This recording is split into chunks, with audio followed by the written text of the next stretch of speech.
Hello दोस्तों, exam channel में आपका स्वागत है।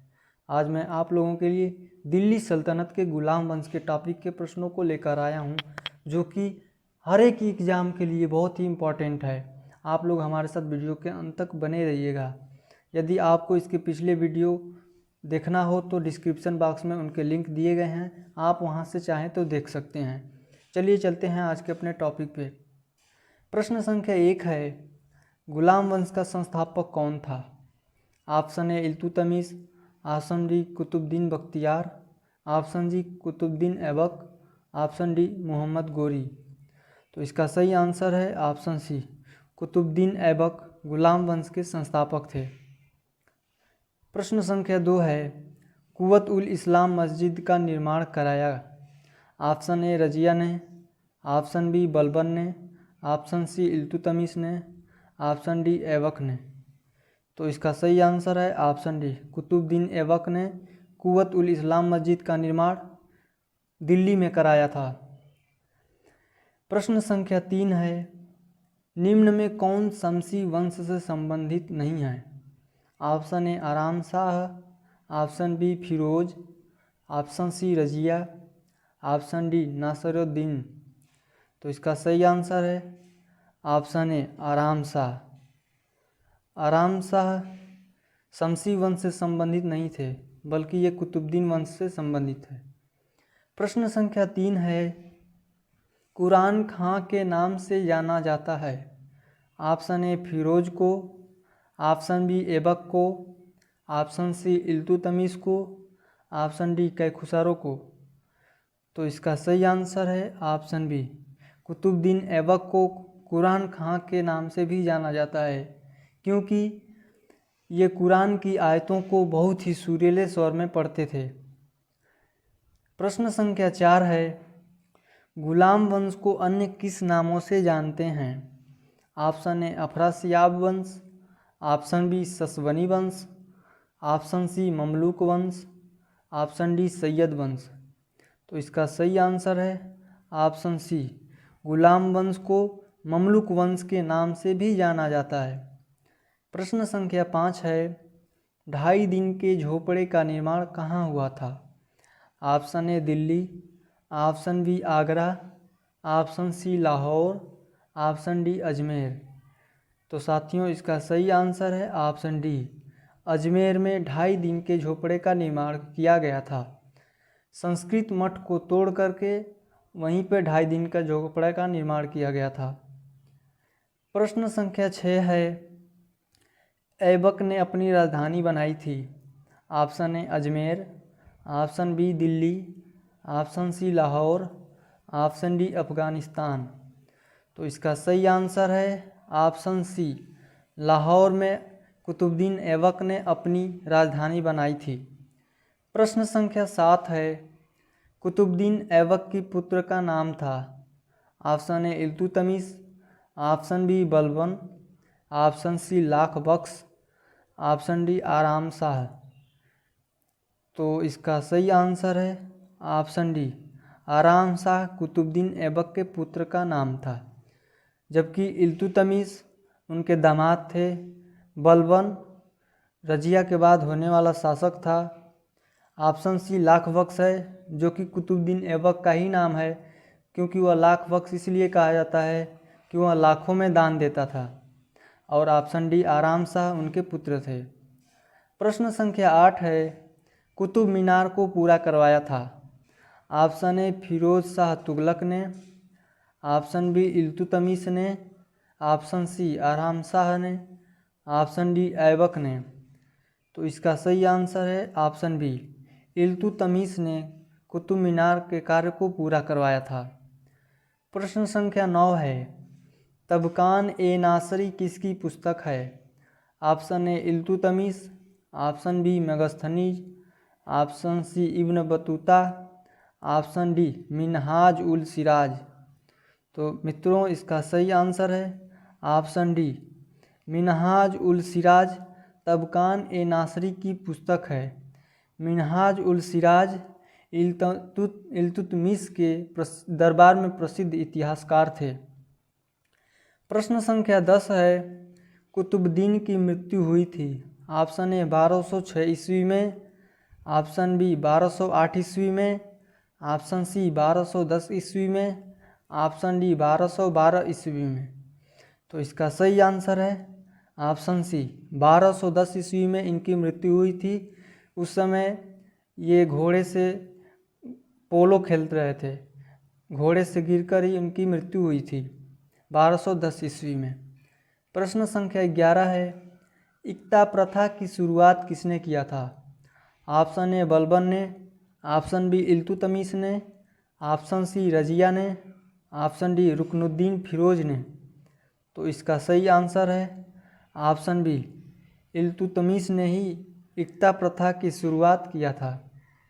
प्रश्न संख्या 12 है, कुतुब मीनार किसकी याद में बनाया गया था? ऑप्शन ए आराम शाह की, ऑप्शन बी निजामुद्दीन औलिया की, ऑप्शन सी बख्तियार काकी की, ऑप्शन डी मिनहाज की। तो इसका सही आंसर है ऑप्शन सी बख्तियार काकी की याद में कुतुबुद्दीन ऐबक ने कुतुब मीनार का निर्माण करवाया था। प्रश्न संख्या 13 है, इल्तुतमिश कौन था? ऑप्शन ए ऐबक का पुत्र, ऑप्शन बी ऐबक का भाई, ऑप्शन सी ऐबक का दामाद, ऑप्शन डी बलबन का पिता। तो इसका सही आंसर है ऐबक का दामाद। इल्तुतमिश कुतुबुद्दीन ऐबक का दामाद था। प्रश्न संख्या 14 है, किसने मलिक और सिपह सालार की उपाधि धारण की थी? ऑप्शन ए बलबन ने, ऑप्शन बी नसीरुद्दीन ने, ऑप्शन सी कुतुबुद्दीन ऐबक ने, ऑप्शन सी कै खुसरो ने। तो इसका सही आंसर है ऑप्शन सी कुतुबुद्दीन ऐबक ने मलिक एवं सिपह सालार की उपाधि धारण की थी। इसने सुल्तान की उपाधि धारण नहीं किया था, इसने सिर्फ मलिक एवं सिपह सालार की उपाधि धारण की थी। तो आप लोग इसको ध्यान रखिएगा, क्वेश्चन में पूछ सकता है कि क्या कुतुबुद्दीन ऐबक सुल्तान की उपाधि धारण की थी? तो नहीं, ये गुलाम था और इसने मलिक एवं सिपह सालार की उपाधि से ही अपना शासन चलाया था। प्रश्न संख्या 15 है, इल्तुतमिश की माता का क्या नाम था? Option A Shah Nupur, option B Shah Begum, option C Shah Aliya, option D Shah Turkan. तो इसका सही आंसर है ऑप्शन डी शाह तुर्कान इल्तुतमिश के माता जी का नाम था। प्रश्न संख्या 16 है, दिल्ली सल्तनत का वास्तविक संस्थापक माना जाता है? ऑप्शन ए इल्तुतमिश को, ऑप्शन बी राजिया को, ऑप्शन सी कुतुबुद्दीन को, ऑप्शन डी शाह आलम को।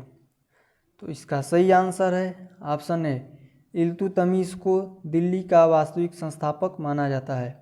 आप लोग इस प्रश्न को ध्यान रखिएगा, बहुत इंपॉर्टेंट प्रश्न है। यदि सिर्फ पूछता कि संस्थापक कौन थे तो कुतुबुद्दीन ऐबक उसके संस्थापक थे, लेकिन पूछेगा दिल्ली सल्तनत के वास्तविक संस्थापक तो इल्तुतमिश हैं। प्रश्न संख्या 17 है, 1210 ईस्वी में किस खेल को खेलते समय घोड़े से गिरकर ऐबक की मृत्यु हुई थी? Option A hockey, option B polo, option C घुड़सवारी, ऑप्शन डी हाई जंप। तो इसका सही आंसर है ऑप्शन बी पोलो को खेलते समय कुतुबुद्दीन ऐबक को घोड़े से गिरकर इसकी मृत्यु हुई थी। प्रश्न संख्या 18 है, इल्तुतमिश ने अपनी राजधानी बनाई? Option A Delhi, option B Ajmer, option C Lahore, option D Afghanistan. तो इसका सही आंसर है ऑप्शन ए दिल्ली। इसने अपनी राजधानी दिल्ली से कुतुबुद्दीन ऐबक ने अपनी राजधानी लाहौर बनाई थी और इसने अपनी राजधानी लाहौर से दिल्ली को लेकर आया था। तो आप लोग ध्यान रखिएगा, इसने अपनी राजधानी दिल्ली को बनाई थी। प्रश्न संख्या 19 है, गुलामों का गुलाम किसे कहा जाता है? Option A Aram Shah, option B Balban को, ऑप्शन सी इल्तुतमिश को, ऑप्शन डी गयासुद्दीन को। इसका सही आंसर है ऑप्शन सी इल्तुतमिश को गुलामों का गुलाम कहा जाता है। प्रश्न संख्या 20 है, जीतल किस धातु का बना था? ऑप्शन ए चांदी, ऑप्शन बी सोना, ऑप्शन सी तांबा, ऑप्शन डी लोहा। तो इसका सही आंसर है ऑप्शन सी तांबा। इल्तुतमिश ने अपने शासनकाल में नए मुद्रे का प्रचलन किया था। वो मुद्रा टंका और जीतल थे। टंका चांदी का बना हुआ था और जीतल तांबे का बना हुआ था। तो आप लोग ध्यान रखिएगा कि जीतल तांबे का और टंका चांदी का बना हुआ सिक्का था। प्रश्न संख्या 21 है, मंगोल आक्रमणकारी चंगेज खान किसके शासन काल में भारत आया था? Option A Iltutmish, option B option C Kaiqubad, option D Kaikhusrau. तो इसका सही आंसर है ऑप्शन ए इल्तुतमिश के शासन काल में चंगेज खान आया हुआ था। प्रश्न संख्या 22 है, निम्न में कौन सा कार्य इल्तुतमिश ने नहीं किया था? ऑप्शन ए नए मुद्रा का प्रचलन, ऑप्शन बी सिक्कों पर कलमा लिखना, ऑप्शन सी चालीसा दल का गठन, ऑप्शन डी एकता प्रथा की शुरुआत। तो इसका सही आंसर है ऑप्शन बी सिक्कों पर कलमा लिखना। यह इसने कार्य नहीं किया था। इसने नए मुद्रे का प्रचलन किया था, वो अभी बताया। टंका और जीतल था, जिसमें टंका चांदी का बना हुआ था और जीतल तांबे का बना हुआ था। सिक्कों पर कलमा इसने नहीं लिखवाया था। सिक्कों पर कलमा लिखने का कार्य मोहम्मद गोरी ने किया था। इसने चालीसा दल का गठन किया था और एकता प्रथा की शुरुआत थी। एकता प्रथा का मतलब इसने वेतन के बदले भूमि देना प्रारंभ कर दिया था। प्रश्न संख्या 23 है, टंका किस धातु का बना होता था? ऑप्शन ए तांबे का, ऑप्शन बी सोने का, ऑप्शन सी लोहे का, ऑप्शन डी चांदी का। तो अभी अभी आपको बताया टंका चांदी का बना हुआ होता था। प्रश्न संख्या 24 है, रजिया के पिता कौन थे? Option A Qutubuddin Aibak, option B Iltutmish, option C Aram Shah, option D Bahlol. तो इसका सही आंसर है ऑप्शन बी इल्तुतमिश के पिता पुत्री का नाम रजिया था। इसका एक पुत्र भी था जिसका नाम था रुकनुद्दीन फिरोज। तो याद रखिएगा रुकनुद्दीन फिरोज और रजिया के पिता इल्तुतमिश थे। प्रश्न संख्या 25 है, किसके दरबार में अमीर खुसरो और अमीर हसन दो प्रमुख विद्वान थे? Option A Balban, option B Iltutmish, option C Razia, option D Akbar. तो साथियों इसका सही आंसर है ऑप्शन ए बलबन। बलबन के शासनकाल में ही अमीर खुसरो और अमीर हसन नामक दो विद्वान थे। प्रश्न संख्या 26 है, वह शासक जिसने टोपी सिलकर अपनी जीविका चलाई थी? Option A Bahram Shah, option B Masood Shah, option C Bahauddin, option D Nasiruddin Mahmud. तो इसका सही आंसर है option D Nasiruddin Mahmood.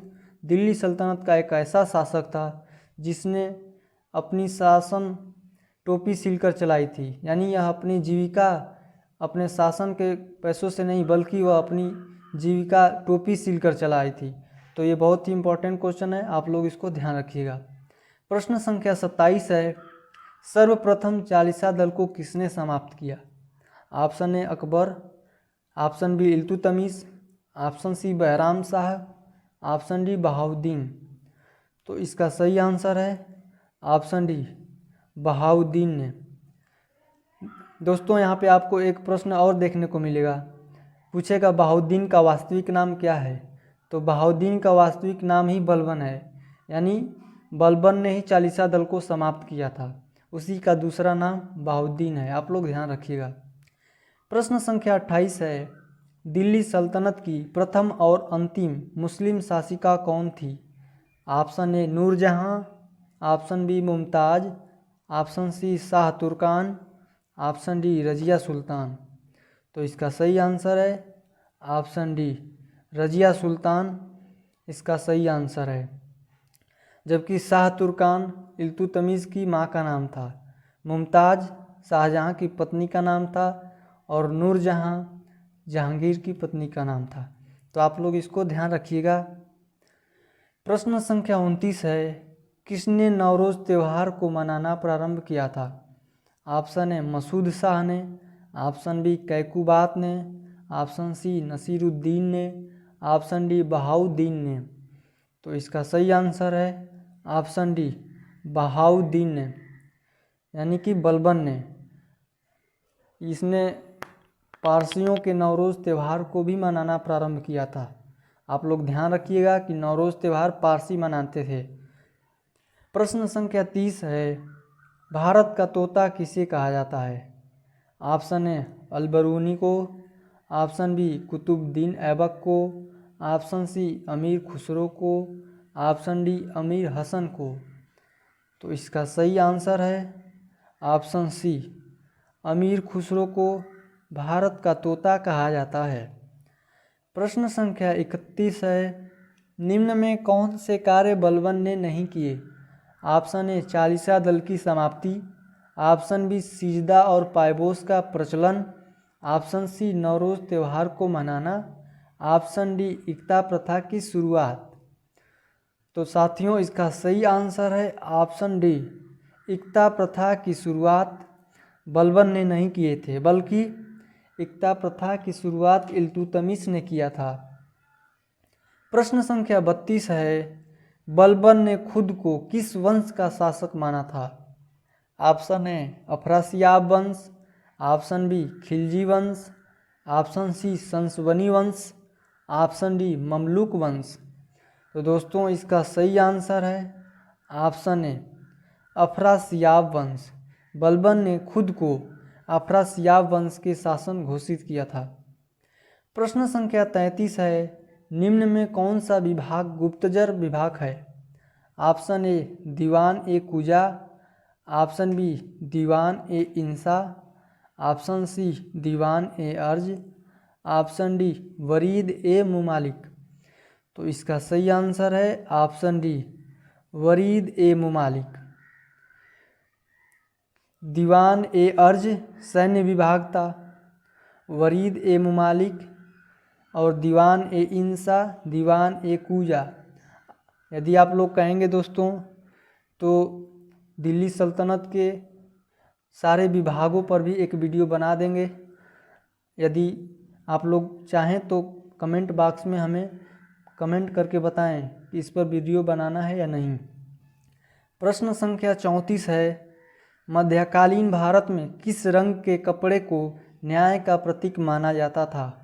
Option A लाल, ऑप्शन बी पीला, ऑप्शन सी सफ़ेद, ऑप्शन डी हरा। तो इसका सही आंसर है ऑप्शन ए लाल। मध्यकालीन भारत में बहुत ही महत्वपूर्ण है। लाल रंग का जो कपड़ा है रजिया सुल्तान के शासनकाल में बहुत ही महत्वपूर्ण था। उस समय न्याय का प्रतीक माना जाता था। प्रश्न संख्या 35 है, बलबन की मृत्यु कब हुई थी? ऑप्शन ए 1274 ईस्वी में, ऑप्शन बी 1276 ईस्वी में, ऑप्शन सी 1286 ईस्वी में, ऑप्शन डी 1272 ईस्वी में। तो इसका सही आंसर है ऑप्शन सी 1286 ईस्वी में बलबन की मृत्यु हुई थी। तो दोस्तों आज का सेशन कैसा रहा हमें कमेंट बॉक्स में ज़रूर बताइएगा कि आपके कितने प्रश्न सही रहे हैं। यदि आपको इसके पिछले वीडियो को देखना है और टेलीग्राम से जुड़ना है तो डिस्क्रिप्शन बॉक्स में इसके लिंक दिए हुए हैं। मैं चाहूँगा दोस्तों कि आप सभी लोग टेलीग्राम से जुड़ जाएं, क्योंकि जो भी प्रश्न चलता है या जो भी टॉपिक चलती है उसका PDF हम टेलीग्राम में भेज देते हैं। यदि आप लोग टेलीग्राम से जुड़े रहिएगा तो आपको सारा मैटर मिल जाएगा।